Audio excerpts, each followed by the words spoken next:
Ну-ка, на-ка. Опа. Очки.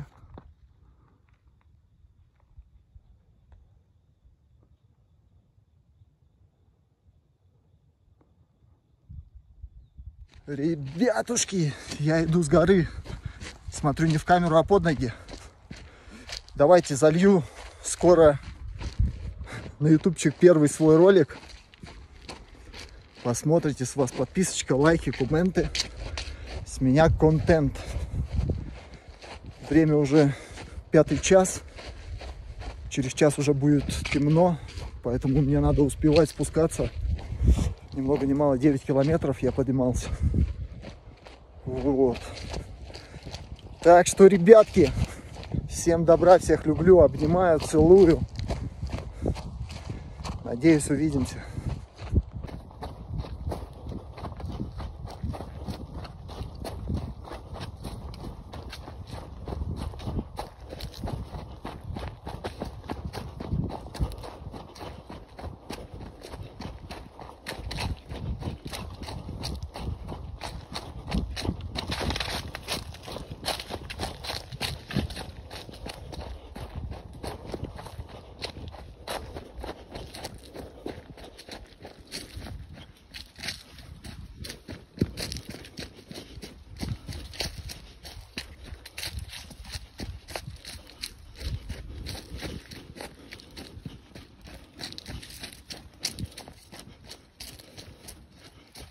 Пробежимся, ребятки. С горы ускоряем время. С горы это не в гору.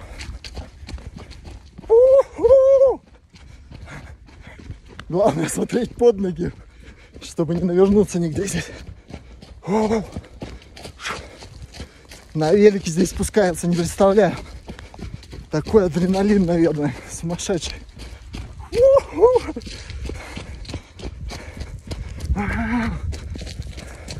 Надо, конечно, стабилизатор. Давайте кто-нибудь проспонсируйте стабик. Буду снимать лютый видос.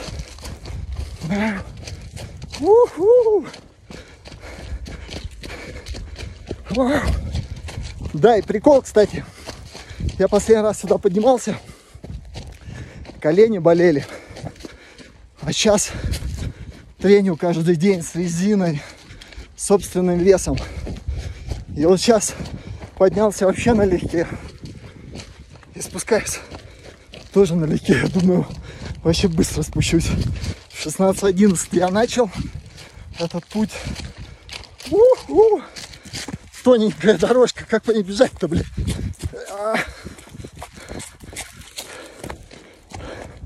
Там еще серьезнее.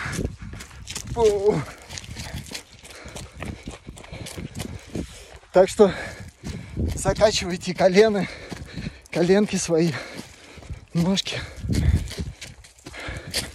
И будете здоровыми, красивыми, сексуальными и счастливыми. Погнали, ребятушки.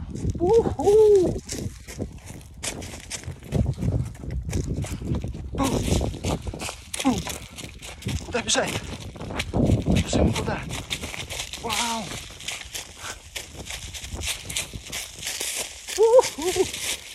Главное нигде не навернуться, ё-моё!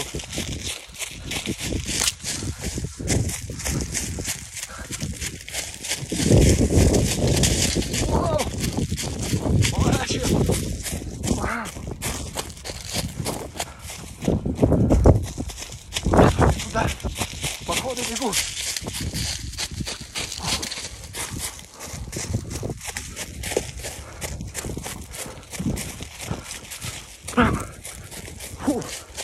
Фу.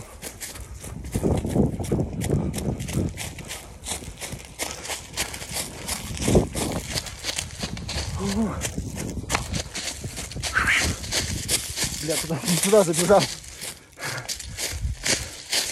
Где тропа? Вот.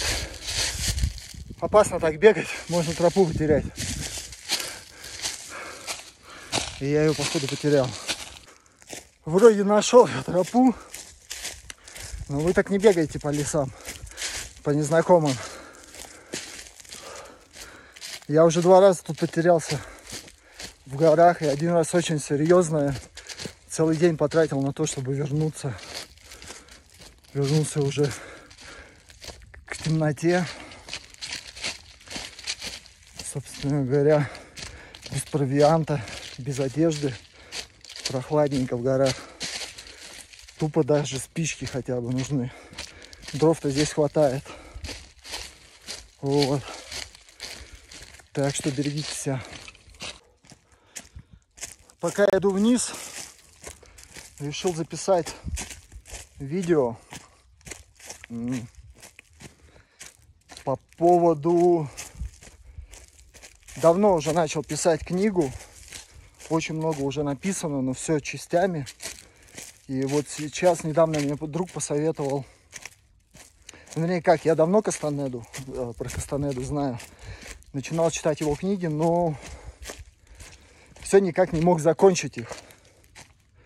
И тут недавно пообщался с другом, он мне опять что-то напомнил про Кастанеду, я скачал все книги его, первую прочитал. И эта книга меня натолкнула на мысль написать свой экспириенс всех этих вещей. Здесь их называют медицина. Медицина по-испански. Никто не называет здесь наркотики. Это только в недалеких странах. Здесь это как бы тоже под запретом, но все люди разбираются и знают толк в этих веществах. Так вот, вчера начал писать, уже довольно-таки много написал. В Инстаграме буду делать фотки, посты. И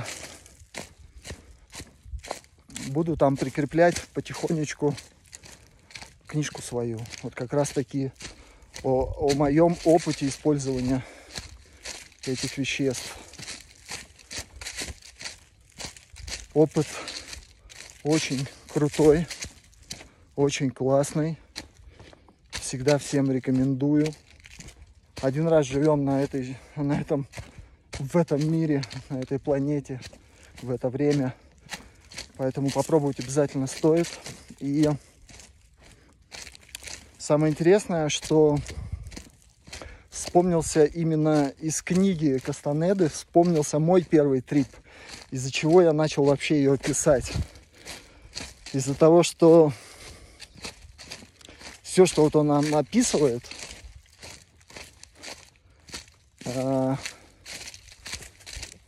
практически, то же самое, что я пережил там в первый раз.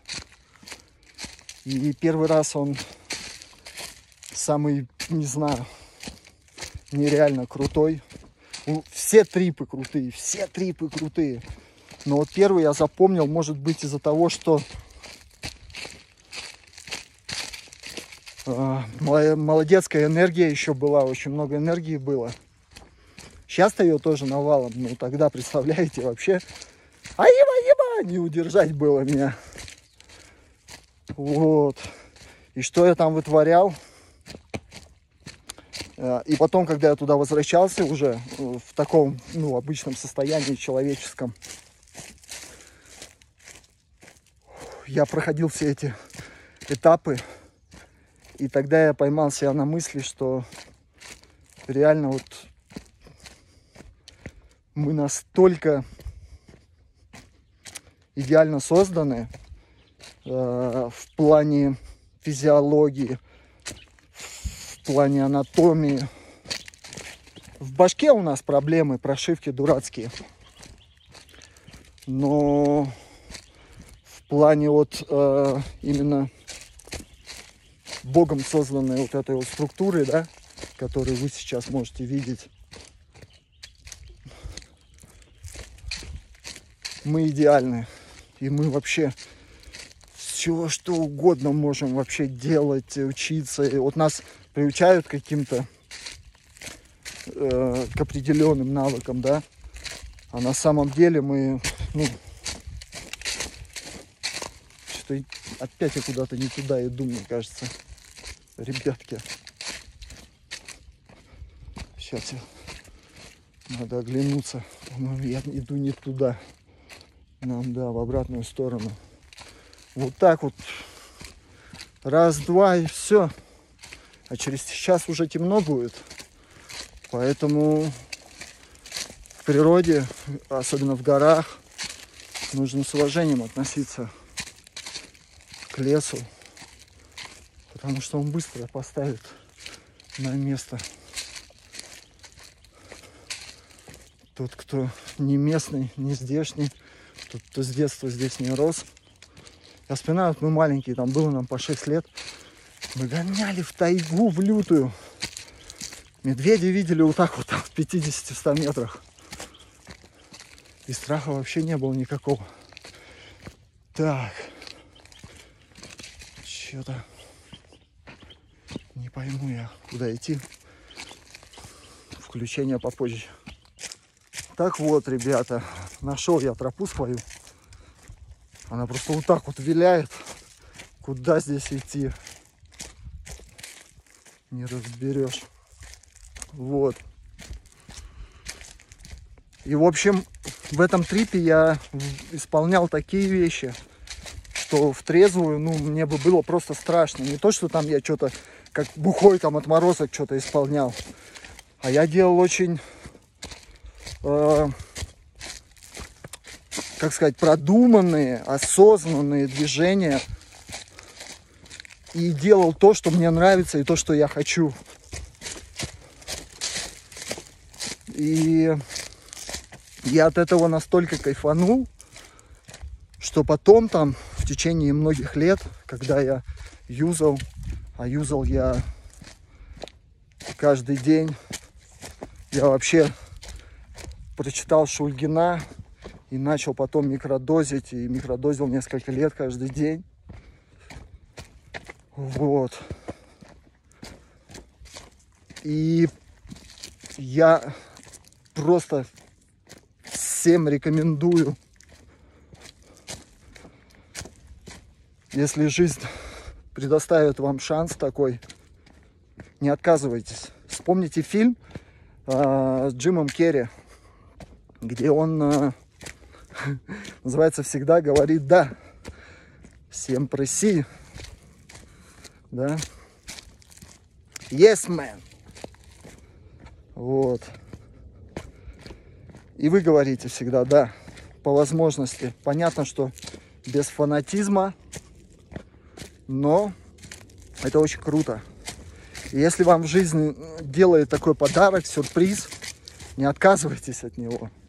Потому что он не случайно пришел в вашу жизнь. Если вы сами вот ищете, я наблюдал очень много на острове, жил на Копангане, остров наркоманов, в кавычках. Ну и такие там тоже присутствуют. И вот там люди ходят с такими глазами, где бы им там, что бы найти, что бы им там где приобрести, проглотить, запить, нюхнуть, да? И такие прям бегают, ищут. Это не тот вариант. Когда оно вас найдет само, тогда говорите «Sí, por supuesto, seguro, Симон, конечно, of course, yes». Вот. Скажите «да», и вы приобретете столько, сколько за всю вашу жизнь, вот вам там 40, 50, 70 лет, 20 лет, вы ничего подобного даже не ощущали, не испытывали и никогда в жизни не испытаете, не ощутите того, что даст вам эти вещи. Причем это не вещи дают, это в вас уже все это содержится. Они просто чуть-чуть приоткрывают эти дверки и показывают вам, на что вы способны, кто вы на самом деле, что вы чувствуете, что вы любите, как нужно относиться к природе, к людям. Все вам расскажет и покажет. И Да. Всегда говорите «да». И это такой жизненная кредо.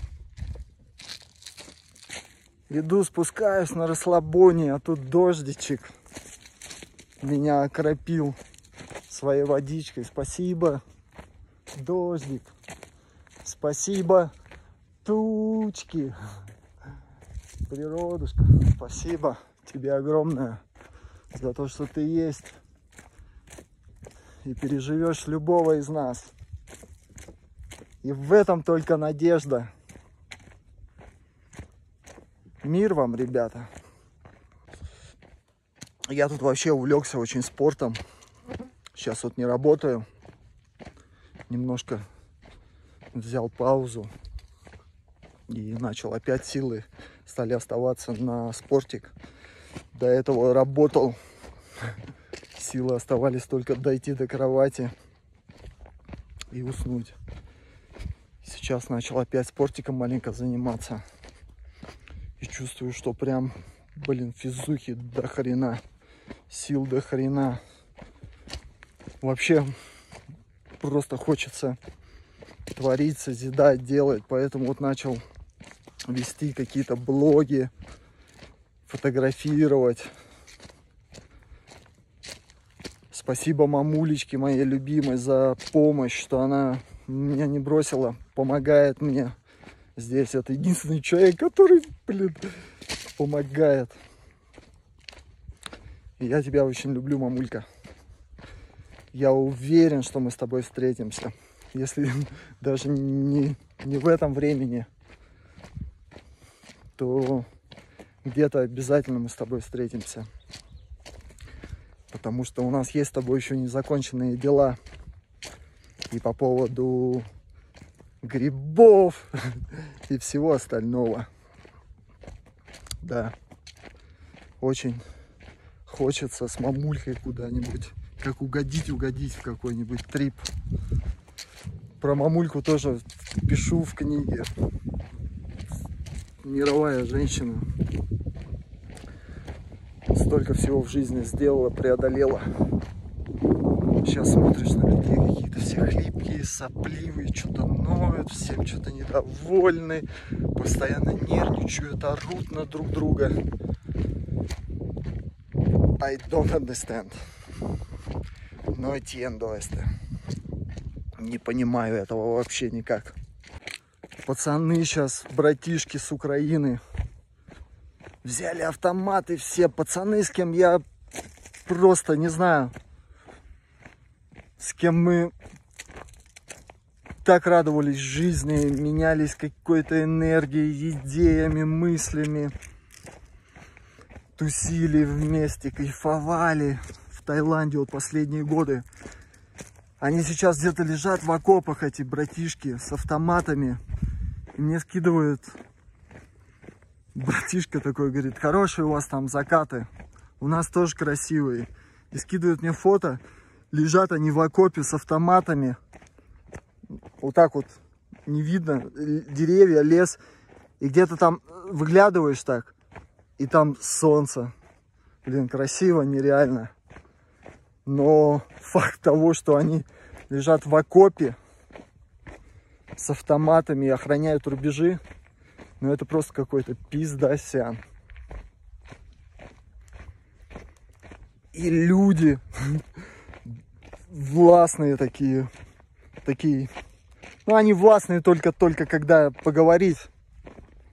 Так, когда вот с ним выйдешь вот так один на один, их власть заканчивается очень быстро. Вот. И они топят, прям топят. Там Путин красава. Мы всех нагнем, всех завоюем. Аляску вернем. А братишки там в окопе лежат. А эти болтуны, блядь, дома сидят. Или там на тренировочку едут по боксу. Типа они такие бойцы. Когда на улице с ним встречаешься, блядь, весь его бокс уходит. А после пропущенных он вообще начинает: все, братка, Давай, давай. Все, завязывай. Были такие прецеденты в жизни. Дождик меня не отпускает никак, а? Тучка меня опять настигла. Опять поливает меня. Спасибо, спасибо. Люблю дождь. Люблю вообще все и вся. И женщин люблю. И покушать вкусненько, полезно. О! Дождичек. Надеюсь, этот телефон — это просто подарок судьбы. Надеюсь, что он держит воду нормально. Потому что дождичек меня все-таки настиг. Круто. Вон там, смотрите, такая штука интересная. Такой пьедестал такой, да? Огонь!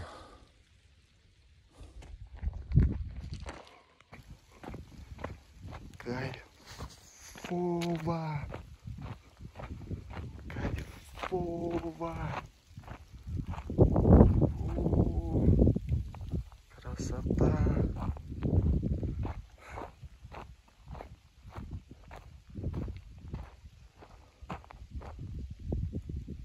Тучка, тучка. Да, ребят, всем хотел сказать спасибо огромное за тех, кто мне пишет, дискутирует со мной, ну, лайкает там, и это дело ваше, сугубо личное, нравится вам, не нравится. Но за то, что вы пишете, поддерживаете общение, иногда мы с вами на какие-то острые темы, иногда на интересные темы разговариваем. Это очень интересно. И я вам благодарен за то, что вы есть. Надеюсь, что моя аудитория будет расти. Буду вещать миру, как я его вижу, как воспринимаю. Понятно, что у каждого свой путь, у каждого своя жизнь, свои интересы. Да, все вроде бы, да, разное. Но на самом деле мы одно единое целое. Я это знаю 100%. Просто прошивочки разные. Совочек. И кого чем напичкали с детства, родители, потом детсад, школа, там, университет, не знаю, что еще. Все говорят, надо учиться, учиться. Но вот моя жизнь на практике показала, что все это не работает. В каком плане? Если вы учитесь и кайфуете, то понятно, само собой. Но если вас из-под палки куда-то там гоняют, то это, конечно, ну, не дело. Это труба. Вспоминая свое детство, я закончил на фортепиано 5 классов в музыкальной школе.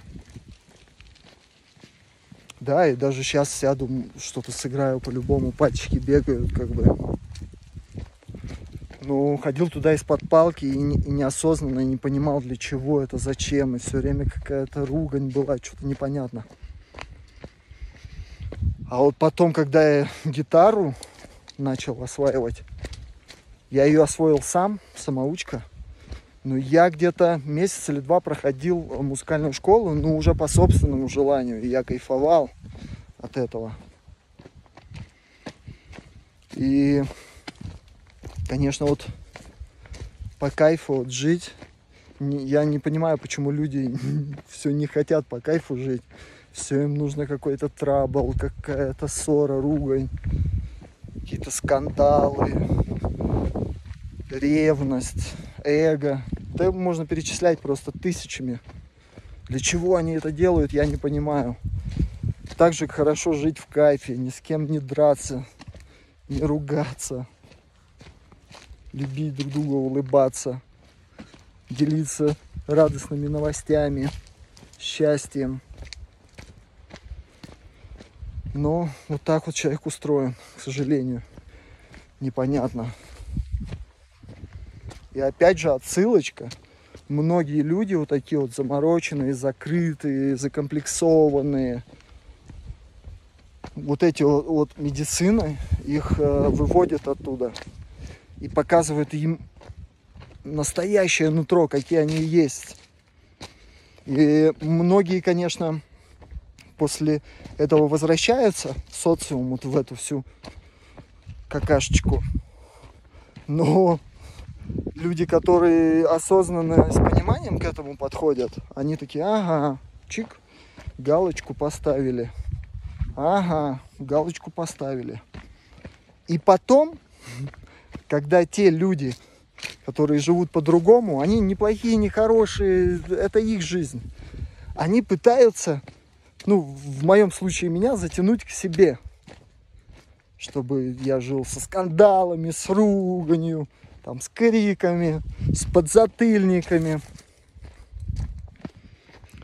И пытаются туда затянуть всеми своими чарами, своими вот этими. И я порой, ну, как бы там быстро меня вывести не получится, но я стал замечать, что спустя 2 года у меня начали появляться такие мысли, что я сейчас могу реально отвешать оплеуху. Или там ребенку. Или женщине, с которой был. И когда я поймал себя на этой мысли, я себе сказал, что все, Федь, стоп. Как бы просто мы разные. Мы просто разные. Просто комплитли разные. Комплетаменты разные. А человек до сих пор, наверное, живет вот в этом, в своем каком-то мире, сказке, там, я не знаю, как они там называют. И говорит, что он счастливый, что все круто, все. И вот все так живут, все счастливые, все круто. Ну, когда ты видишь этого человека, думаешь, блядь, что-то не сходится у меня. Плюс с минусом. Непонятно как-то счастье. У меня другое представление о счастье. И я живу по-другому. И вот они пытаются туда затянуть. Самая главная наша задача с вами — продолжать кайфовать, несмотря ни на что вообще. Вот, несмотря ни на что. Ядерная вот бомба сейчас упадет вот там где-нибудь, я не знаю, в километре. Надо встать, улыбнуться. Ну, посмотреть, говорит, Бог. Я не знаю, чего этой смерти все боитесь так? Вообще срать. Погибнем. Не, я тоже трус. И тоже у меня есть страх. Ну, поверьте мне, не по таким пустякам и не по этим поводам уж точно нет. Вот. Так о чем это я? Мысли вслух. Просто иду с горы, никого нет. Воздух чистый, прочистился здесь. И просто вот делюсь своими мыслями. Вот так вот.